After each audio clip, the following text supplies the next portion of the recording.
사무엘상 19장. 사울은 자기 아들 요나단과 자신의 신하들에게 다윗을 죽여 없애라고 지시했다. 하지만 요나단은 다윗을 매우 좋아하고 있었다. 그래서 요나단은 다윗에게 귀띔해 주었다. 나의 아버지 사울이 자네를 죽이려고 하네. 내일 아침에는 몸을 피하여 외진 곳에 숨어 있도록 하게. 내가 아버지와 함께 나가서 자네가 숨어 있는 곳으로 가겠네. 내가 아버지에게 자네에 관해 이야기를 꺼낼 것이네. 거기에서 내가 알아낸 것들을 자네에게 말해주겠네. 요나단은 아버지 사울에게 다윗에 관해 좋은 이야기들을 했다. 아버님, 다윗은 참 좋은 신하입니다. 그토록 충성된 신하에게 그릇된 일을 행하시면 안 됩니다. 그는 아버님께 해가 되는 일을 한 적이 조금도 없습니다. 오히려 아버님께 도움이 되는 일들만 했습니다. 다윗은 자기 목숨을 걸고 골리앗을 쳐 죽였습니다. 주께서 온 이스라엘에 승리를 가져다 주셨고 아버님도 그것을 지켜보고 기뻐하셨습니다. 그런데 어째서 아무런 이유도 없이 다윗같이 죄 없는 사람을 죽이려고 하십니까? 사울은 요나단의 말을 듣고 맹세했다. 살아계신 주를 두고 맹세하지만 나는 다윗을 절대로 죽이지 않겠다. 그리하여 요나단은 다윗을 불러 이 모든 이야기를 들려주었다. 요나단은 다윗을 사울에게로 데려갔고 다윗은 예전처럼 사울 옆에서 시중을 들었다. 또다시 블레셋과 전쟁이 벌어졌다. 다윗은 군대를 이끌고 출전했고 블레셋 사람을 쳐서 크게 무찔렀다. 블레셋 사람들은 다윗에게 쫓겨 도망쳤다. 한편 사울이 왕궁에서 손에 창을 들고 앉아 있다가 악한 영에 사로잡혔다. 그때 다윗은 사울 앞에서 수금을 타고 있었다. 사울은 갑자기 다윗에게 창을 던져 그를 벽에 박아버리려고 했다. 하지만 다윗은 얼른 몸을 피했고 창만 벽에 꽂혔다. 그날 밤 다윗은 왕궁에서 도망쳐 나왔다. 사울은 부하들을 다윗의 집으로 보냈다. 그러고서 밤새도록 지키고 있다가 아침에 다윗을 죽이라고 명령했다. 그러나 다윗의 아내 미갈이 다윗에게 그 사실을 일러주었다. 오늘 밤에 안전한 곳으로 피신하도록 하세요. 그렇지 않으면 당신은 내일 죽임을 당하게 될 거예요. 미갈은 창문을 통해 다윗을 아래로 내려보내어 그를 피신시켰다. 그런 후에 미갈은 우상을 가져다가 다윗의 침대 위에 뉘어놓고 우상에게 다윗의 겉옷을 입히고 염소털로 짠 그물을 머리에 씌워 놓았다. 다음 날 아침 사울이 보낸 군사들이 다윗을 잡으려고 들이닥쳤다. 그러자 미갈은 다윗이 아파서 누워있다고 말했다. 사울은 군사들을 다시 보내서 정말 아픈지 확인해 보라고 하면서 내가 직접 그를 죽일 테니 침상죄로 다윗을 나에게 데려오라 하고 명령했다. 사울의 부하들이 들이닥쳐 조사해 보니 다윗의 침대에는 우상이 염소털로 짠 그물을 머리에 쓰고 누워 있었다. 사울이 미갈에게 호통을 쳤다. 넌 어쩌자고 나를 속이고 이런 짓을 했느냐? 내 원수를 도망치게 하다니 이게 도대체 무슨 짓이냐? 미갈이 대답했다. 아버님, 그이가 나를 위협했어요. 자기를 도망치게 해주지 않으면 나를 죽이겠다고 협박했단 말이에요. 다윗은 그렇게 간신히 달아난 후 라마로 사무엘을 찾아갔다. 그런 후 사울이 자기에게 한 일을 모두 이야기했다. 그러자 사무엘은 다윗을 데리고 나요스로 가서 살았다. 머자나 다윗이 라마 지역의 나요스에 있다는 소문이 사울에게 전해졌다. 사울은 즉시 부하들을 보내면서 다윗을 잡아오라고 명했다. 사울의 부하들이 나요스에 도착해 보니 한 무리의 예언자들이 사무엘 앞에서 황홀경에 빠져 예언을 하고 있었다. 그 순간 사울의 부하들도 하나님의 영에 사로잡혀 그들 역시 예언을 하기에 이르렀다. 이 소식이 사울에게 전해지자 그는 다시 부하들을 나요스로 보냈다. 그러나 그들 역시 예언자들의 무리에 섞여 함께 예언을 했다. 사울은 세 번째로 부하들을 보냈지만 그들도 역시 마찬가지였다. 마침내 사울이 직접 라마로 향했다. 그는 세구 지역에 있는 큰 우물에 이르러 사무엘과 다윗이 어디에 있느냐 하고 물었다. 사람들은 그들 두 사람은 라마의 나요스에 있습니다 하고 대답했다. 사울은 즉시 라마의 나요스로 갔다. 그런데 가는 도중에 하나님의 영이 사울에게도 임했다. 그래서 사울은 라마의 나요스로 가면서 계속해서 황홀경에 빠져 예언을 했다. 사무엘 앞에 이르자 사울은 옷까지 벗어던지고 예언을 했다. 그리고는 그대로 쓰러져서 그날 벗은 채로 온종일 누워 있었다. 사람들 사이에서 사울도 예언자가 되었느냐 라는 말이 여기서부터 나왔다.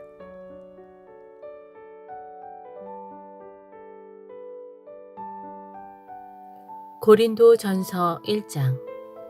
하나님의 뜻에 따라 그리스도 예수의 사도로 부르심을 받은 나 바울과 우리 형제 소스데네는 예수 그리스도 안에서 거룩해지고 또 거룩하게 되도록 부르심을 받은 고린도에 있는 하나님의 교회에 이 편지를 씁니다. 아울러 각처에 흩어져 살면서 우리 주 예수 그리스도의 이름을 부르는 모든 성도들에게 문안 인사를 드립니다. 진실로 예수 그리스도께서는 그들의 주님이시요 또한 우리의 주님이십니다.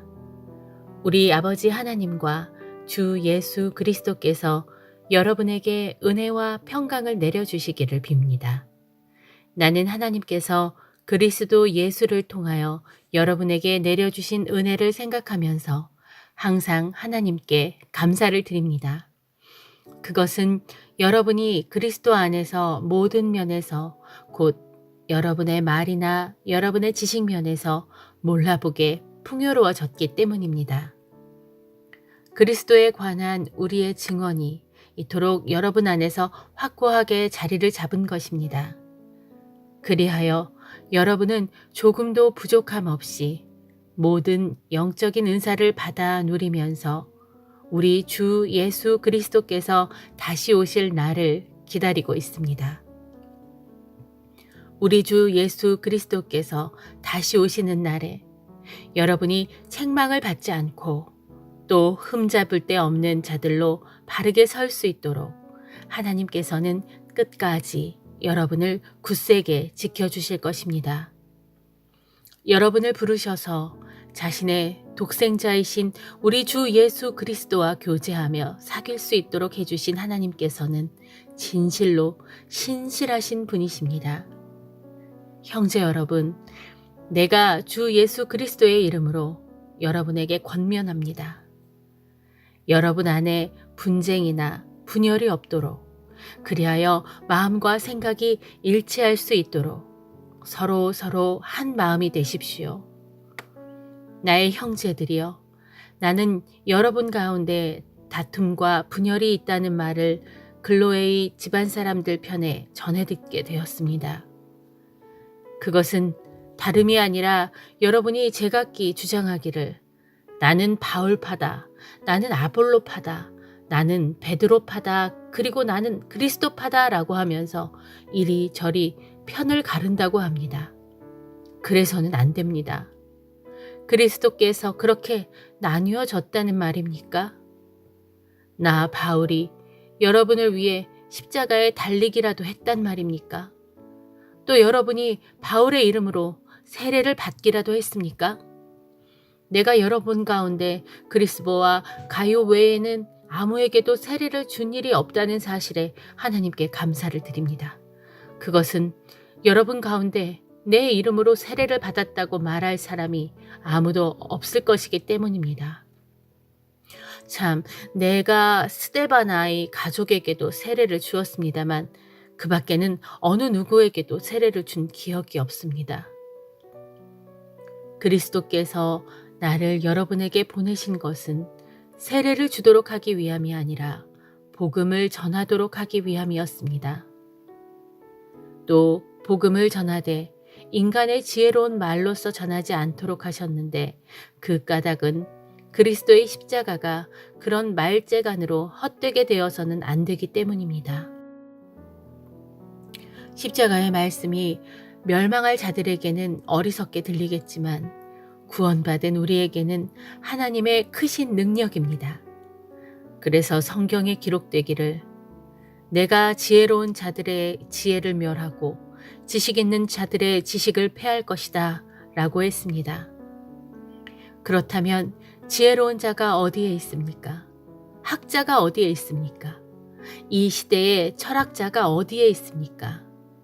하나님께서는 세상의 지혜를 모두 어리석은 것으로 만들어 버리셨습니다. 그래서 세상 사람들이 세상의 지혜로는 하나님을 결코 알지 못하는데 바로 그것이 하나님의 지혜인 것입니다. 그러기에 하나님께서는 어리석게 보이는 우리의 복음 선포를 통해 믿는 사람들을 구원하기로 하신 것입니다. 유대인은 표적을 요구하고 헬라인은 지혜를 찾습니다. 하지만 우리 믿는 자들은 오직 십자가에 달리신 그리스도 예수를 전합니다. 이 같은 사실이 유대인에게는 걸림돌이고 이방인에게는 어리석은 것이지만 하나님께 부르심을 받은 자들에게는 그가 유대인이든 혹은 헬라인이든 그리스도 예수는 하나님의 능력이요 하나님의 지혜입니다. 진실로 하나님의 어리석음이 인간의 지혜보다 더욱 지혜롭고 하나님의 연약하심이 인간의 강함보다 더욱 강하기 때문입니다. 형제들이여, 여러분이 하나님께 처음 부르심을 받았을 때 여러분의 처지가 어떠했는지를 한번 생각해 보십시오. 인간적인 기준으로 볼 때 여러분 중에는 지혜로운 사람이 많지 않았고 영향력 있는 사람도 많지 않았으며 좋은 가문에서 태어난 사람도 많지 않았습니다. 하지만 하나님께서는 세상의 지혜로운 자들을 부끄럽게 하시려고 어리석어 보이는 자들을 택하셨고 세상의 강한 자들을 부끄럽게 하시려고 연약해 보이는 자들을 택하셨습니다. 이처럼 하나님께서는 이 세상에서 힘있다고 자랑하며 잘난 체 하는 자들을 낮추시며 무력하게 하시려고 비천한 자들과 업신여김 받는 자들과 보잘것없는 사람들을 택하셨습니다. 이처럼 하신 것은 어느 누구도 하나님 앞에서 스스로를 자랑하지 못하도록 하기 위해서입니다. 그러나 여러분은 하나님의 부르심을 받고 그리스도 예수 안에 있는 자들입니다. 그리고 그분 예수는 우리에게 하나님께로부터 오는 지혜가 되어주셨고 또한 우리의 의로움과 거룩함과 구속함이 되어주셨습니다. 그러므로 이것은 성경에 기록되기를 누구든지 자랑하려거든 주님 안에서 자랑하라 함과 같습니다.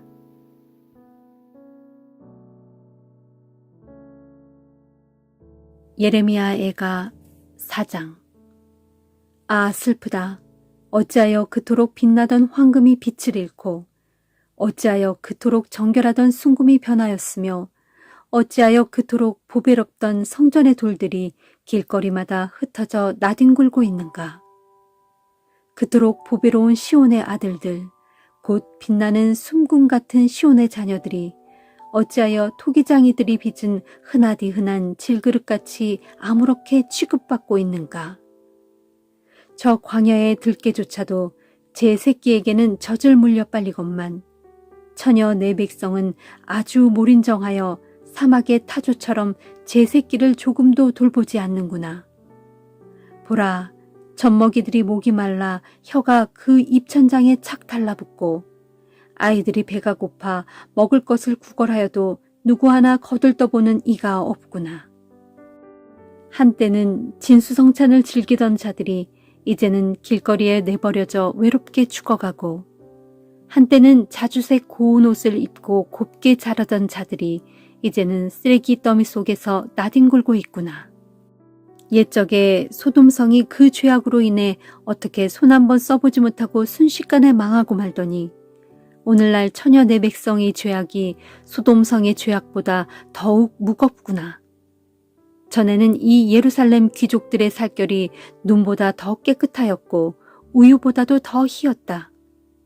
그들의 혈색은 산호보다 더 붉었고 그들의 외모는 반짝반짝 광을 낸 사파이어 같았다.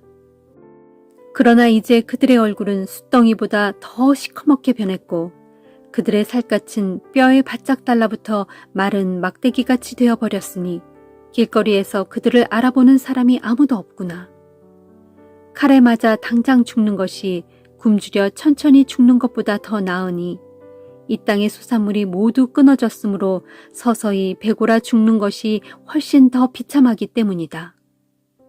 이 도성의 굶주림이 얼마나 처참한지 처녀 내 백성이 멸망할 때에 심지어 자애로운 어머니들조차 먹을 것이 없어 자기 손으로 자기 자녀를 삶아 음식물로 삼았도다. 심판의 그날에 주께서는 크게 화를 내시어 맹렬한 진노의 불길을 쏟아부으셨다. 시온에 그 불길을 사정없이 쏟아부으시니 그 불길이 시온의 기초까지 다 태워버렸다. 내 백성의 대적들과 원수들이 예루살렘 성문 안으로 버젓이 들어갈 수 있을 줄이야 그 누군들 알았으랴.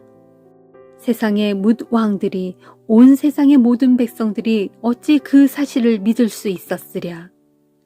결국 그런 일이 벌어지고 만 것은 이 백성의 예언자들과 제사장들이 주를 거슬러 죄를 지었기 때문이니 곧 그들이 이 도성 안에서 의로운 자들의 피를 흘리게 하였도다. 그들 예언자들과 제사장들을 보라. 이 백성의 인도자가 된 그들이 눈먼 사람처럼 길거리를 이리저리 헤매고 다닌다. 그들의 옷은 의인의 억울한 피로 온통 더럽혀졌으므로 사람이 그들의 옷을 만질 수 없도다. 그래서 사람들은 그들을 보고 크게 외치기를 부정한 자들이여 저리 가라. 얼른 저리 비켜라. 나를 만지지 말라 하였도다. 그러므로 그들이 먼 땅으로 도망쳐서 문 민족들 가운데 이리저리 떠돌며 방황할 때 이방인들조차 그들에게 말하기를 떠나가라. 너희가 다시는 이곳에서 살 수 없다 하였도다. 주께서 크게 진노하시어 그들을 문 민족들 가운데 흩어버리시고 다시는 그들을 돌아보지 않으시니 세상 도처의 이방인들이 제사장들을 멸시하여 그들을 대우하지도 않고 장로들을 업신여겨 그들을 대접하지도 않는구나. 아, 헛되다. 우리가 눈이 상하도록 도움을 간절히 바라고 바랐건만 다 허사가 되었다. 지금껏 우리는 우리를 구해주지도 못할 나라를 헛되이 기다리며 쳐다보고 있었다. 우리가 가는 곳마다 침략자들이 우리의 발자취를 일일이 엿보고 있으므로 우리가 길거리에 나다닐 수가 없구나. 그리하여 마침내 우리의 마지막이 다가왔고 우리의 날이 다하였으며 우리의 끝이 이르렀도다. 아, 우리를 뒤쫓는 자들이 하늘의 독수리보다 더 재빠르구나. 그들이 우리를 뒤쫓아 산속까지 따라오고 광야까지 뒤따라와서 우리를 덮치려고 몰래 숨어서 기다리고 있구나.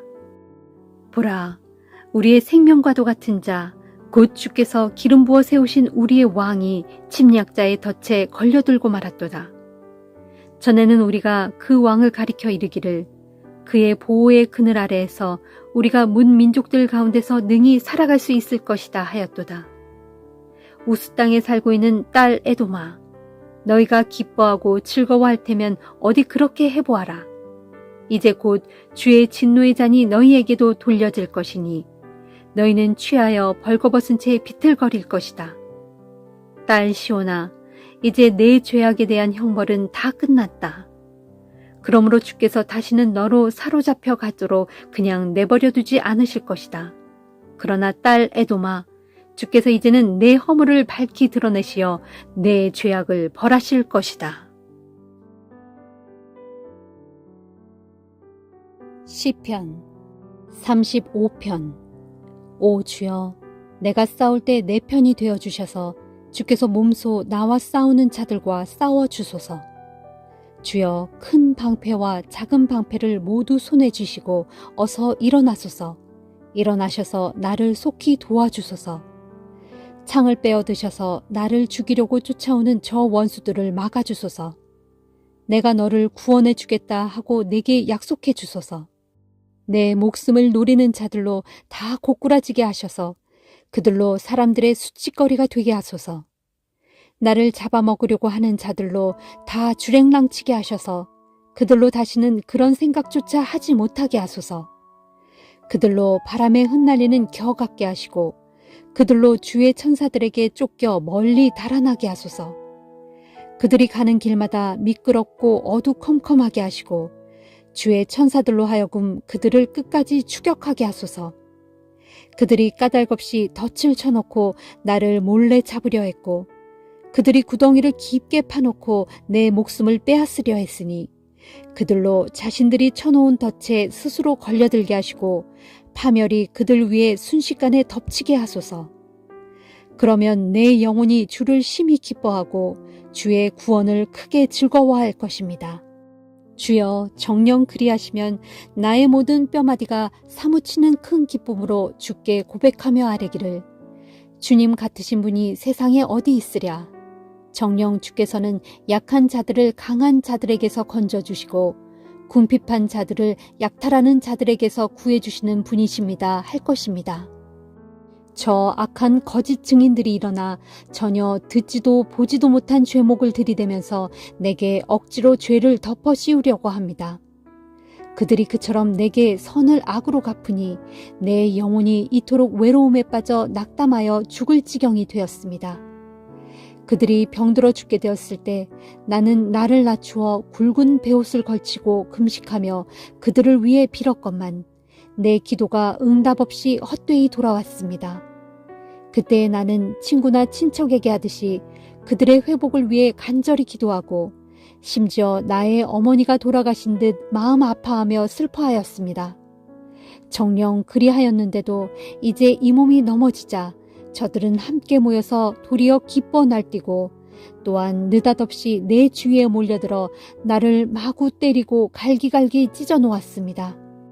저들은 잔치 자리에서도 조롱을 일삼는 경건치 못한 무리들처럼 나를 비웃고 놀려대며 나를 향해 이를 갈았습니다. 주여, 언제까지 그렇게 지켜보고만 계시렵니까? 으르렁거리며 달려드는 저 굶주린 사자들에게서 내 목숨을 건져 주소서.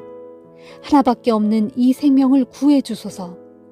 그리하시면 주의 백성들이 한자리에 모여 있을 때 이 몸이 주님께 감사를 드리겠고 수많은 사람들 가운데서 주님을 한없이 찬송하겠습니다.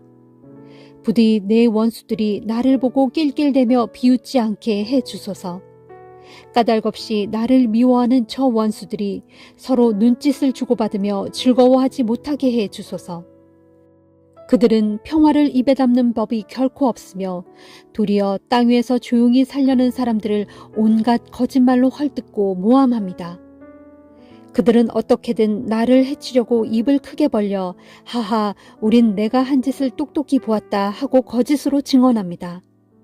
주여, 주께서 이 모든 것을 보셨으니 그냥 잠잠히 계시지 마소서. 오 주여, 부디 나를 멀리하지 마소서. 오 나의 하나님, 나의 주여, 이제 박차고 일어나시어 나를 편들어 주소서. 이 몸의 억울한 사정을 풀어 주소서. 오 주여, 나의 하나님이시여, 주의 공의를 따라 판결하시어 저 원수들이 다시는 나를 향해 낄낄대며 비아냥거리지 못하게 하소서. 저 원수들이 나를 보고 마음속으로 하하, 우리 소원대로 잘됐다 하며 기뻐하지 않게 하소서. 드디어 우리가 그를 삼켰다 하고 말하지 못하게 하소서. 나의 불행을 보고 기뻐하는 저자들로 수치를 당하게 하여 사람들 앞에 고개조차 들지 못하게 하소서. 나의 고통을 보고 내 앞에서 우쭐대는 저자들로 수치와 창피를 당하게 하소서. 그러나 나의 무죄 판결을 즐거워하는 자들로 야호 하고 기쁨의 함성을 지르게 하소서. 그들로 쉬지 않고 주께서는 참으로 위대하시다. 정녕 주께서는 자기 종이 잘 되는 것을 기뻐하신다 하고 말하게 하소서. 그리하시면 내 혀가 온종일 주의 의로우심을 선포하겠고 내 입술이 끊임없이 주님을 찬양할 것입니다.